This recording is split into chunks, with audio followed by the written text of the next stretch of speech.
लग्न ठरलं thanks to Marathi matrimony. लग्न म्हणजे मराठी मॅट्रिमनी. विश्वासाची 26 वर्ष. लाखो सुखी दाम्पत्य. डाउनलोड करा मराठी मॅट्रिमनी. किल्ले शिवनेरीवरती छत्रपती शिवाजी महाराजांचा शिवजयंतीचा उत्सव जो आहे तो मोठ्या थाटामाटात पार पडतो आणि उत्साह देखील आहेत. आपल्यासोबत आमदार शरद सोनावणे आहेत. शरद सोनावणे जी कशा पद्धतीने संपूर्ण तयारी आहे किल्ले शिवनेरीवरती शिवजयंतीच्या सोहळ्याची?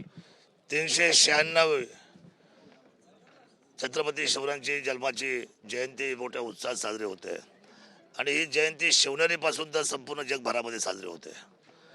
संपूर्ण महाराष्ट्र शासनाने अधोरेखित केल्याप्रमाणे कालचे तिन्ही दिवस 17, 18 आणि 19 हे तीनही दिवस मोठा ताकदीचा शिवनेरी महोत्सव या ठिकाणी उभा राहिलेला आहे आणि सजावट आहे, रांगोळ्या आहेत, हातामध्ये प्रत्येकाच्या ध्वज आहे, प्रत्येकाच्या मनामध्ये ओचंबळून आलेल्या छत्रपती शिवरायांच्या भावना आहेत आणि जय भवानी जय शिवाजी हा नावाचा जयघोष चालू आहे.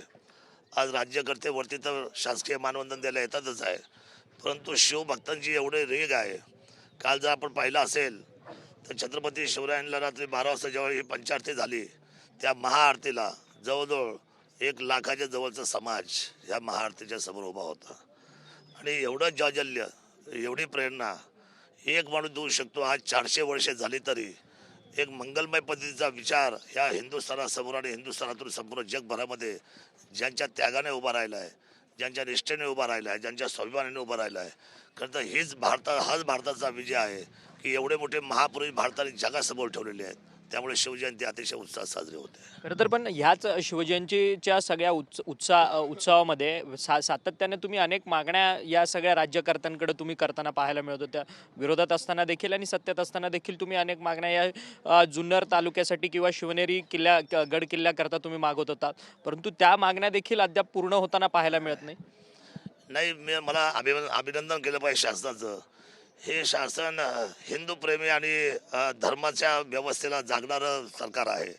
मी 2014 पासून काम करतो या सरकारमध्ये. मला आठवते की ज्या ज्या गोष्टी मागितल्या त्या गोष्टी शासनाने पूर्णत्वाला नेलेल्या आहेत. आज मोठ्या पद्धतीने तुम्ही जर पाहिले असेल तर अष्टविनायकाच्या रस्त्यापासून या शिवभूमीकडे येणारे सगळे रस्ते सिमेंट कॉन्क्रीटचे झालेले आहेत. इथला आज केवळ किल्ल्याचा विचार केला तर पहिल्या 5 मध्ये युनेस्कोने जो किल्ले घेतले त्याच्यामध्ये शिवनेरीचा प्रथम क्रमांक आहे. इथे विशेष फंडाची उपलब्धता झालेली आहे. अतिशय सुंदर अशा पद्धतीचा शिवनेरीचा पर्यटन तालुका हा महाराष्ट्र राज्यामध्ये एकमेव तालुका झालेला आहे आणि मोठ्या पद्धतीचा उंचीचा फंड आणि अनेक कामं आता जोरात चालू आहे. मला असं वाटतं की शासनाचं लक्ष ज्यांनी सर्व काही दिलं म्हणजे ह्या स्वराज्यासाठी त्या असलेल्या तालुक्याच्या शिवभूमीच्या जन्माच्या ठिकाणी शासन निश्चितपणे आपलं कर्तव्य पार पडत आहे. असा कुठलाही गैरसमज करण्यासारखी गोष्ट नाही. मी काम करतोय. जे आज आम्ही इथं बोलणार आहोत ज्या मागण्या त्या मागण्या 100% पूर्ण झालेल्या तुम्हाला 1 वर्षाच्या आतमध्ये दिसतील. खरं तर आज अजित पवार आपल्यामध्ये नाही आहेत. राज्याचे उपमुख्यमंत्री, पालकमंत्री म्हणून पुणे जिल्ह्याचं काम केलं. गेल्या अनेक वर्षांपासून तुमचा त्यांच्याशी संबंध होता अनेक छोट्या मोठ्या कामांकरता, परंतु आज ते व्यक्तिमत्व आपल्यामध्ये नाही आहेत आणि त्यांना सोडून ही संपूर्ण शिवजयंती जी आहे शासकीय ती गडावरती होते.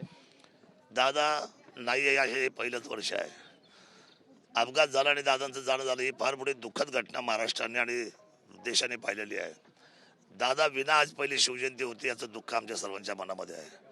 परंतु त्यांच्या कामाचा वाकब पाहता त्यांची बोलण्याची पद्धत, त्यांची कामाची पद्धत, त्यांची वेळेची पद्धत आणि ह्या सगळ्या गोष्टीमध्ये अजितदादा नेमके ह्या राज्यामध्ये उजवेश ठरले. परंतु आज ते नाही आहे. त्याची खंत मात्र आमच्या सर्व आमदारांना आहे. परंतु आम्ही सुद्धा सांगतो की अजितदादाचे जेवढे सगळे जे गुण होते, जे समाजाप्रती समाजाला विकासाच्या दृष्टीने न्यायचे होते, त्या सगळ्या गुणांचा आम्ही सगळे आमदार आदर करू आणि विधानसभेमध्ये तितक्याच तत्परतेने आम्ही महाराष्ट्राला पुढे नेण्यासाठी आम्ही आदरणीय अजितदादांच्या कामाच्या आणि कर्तव्याच्या प्रतिमेला आम्ही त्या कर्तृत्वाच्या निमित्ताने भावपूर्ण आदरांजली त्या ठिकाणी आम्ही देऊ. परंतु अजित पवारांचा दुर्दैवी मृत्यू हा विमान अपघातामुळे झाला. अपघात की घातपात हा सगळा प्रश्न जो आहे तो सातत्याने निर्माण होतो, कारण की स्वतः रोहित पवार देखील या सगळ्या संदर्भात पत्रकार परिषद घेऊन घातपात की अपघात या सगळ्या संदर्भातले प्रश्न उपस्थित करतात आणि दावे करतात. 1,00,000% अपघात झालेला आहे. 1,00,000% अपघात. मी शिवभूमीचा आमदार म्हणून सांगतो याच्यामध्ये राजकारण सर्वांनी थांबवलं पाहिजे आणि अतिशय सुंदर आणि चांगल्या माणसाला जो भावपूर्ण आदरयुक्त निरोप गेलेला आहे त्यांच्या कर्तव्याला जागण्यासाठी आता सर्वांनी या महाराष्ट्रासाठी सज्ज राहायला पाहिजे. आता याच्यामध्ये किती तर्कवितर्क केले अजितदादा मागे येणार नाही, पण अजितदादांनी केलेलं काम आणि त्यांचं कर्तव्य हे तुमच्या आमच्या सर्वांची ही पालखी आपल्या सर्वांना विकासाची व्हायला. तू राजकारण कोण करतंय? कारण की तुम्ही म्हणतात की अपघात आहे, परंतु सातत्यानं एकावरती एक ह्या सगळ्या संदर्भातले प्रश्नचिन्ह उपस्थित होतात. मला वाटत नाही, मला असं वाटतं की हे पुढच्या 8 दिवसामध्ये सगळं संपून जाईल. अजितदादा नाही आहे, ही मात्र काळ्या दगडावरची सफेद रेषा आहे. अजितदादा गेल्याचं दुःख मात्र आपल्या सर्व. परंतु मग जे प्रश्न उपस्थित करतात ते राजकारण करतात आहेत का? नाही, राजकारण ते करतात किंवा केव्हा त्यांच्या भावना असतील, त्यांना मान्य नाही आहे की दादा गेल्याचं दुःख त्यांच्या अंतर्मनाला इतका चटका लागून गेलेला आहे, आमच्या पण लागून गेलेला आहे. परंतु हा मोठा अपघात झाला, तो हा अपघात दुर्दैवी होता. परंतु प्राथमिक चौकशी अहवाल देखील समोर येताना पाहायला मिळत नाही. त्यावरतून देखील सातत्यानं प्रश्नचिन्ह निर्माण होतात.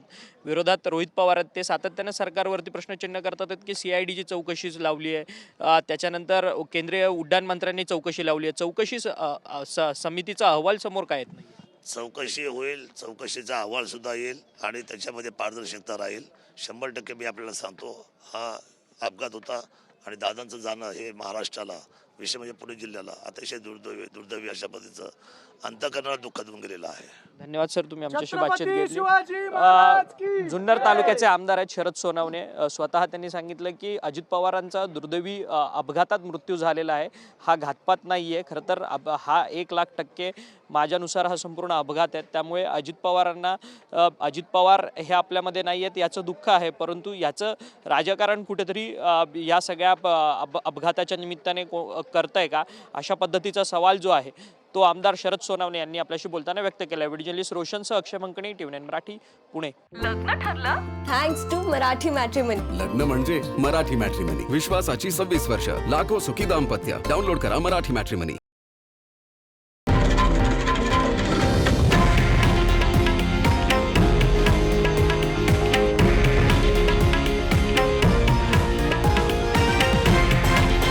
हे आहे देशातील नंबर 1 न्यूज नेटवर्क आणि आपण पाहत आहात TV9 मराठी, एकमेव.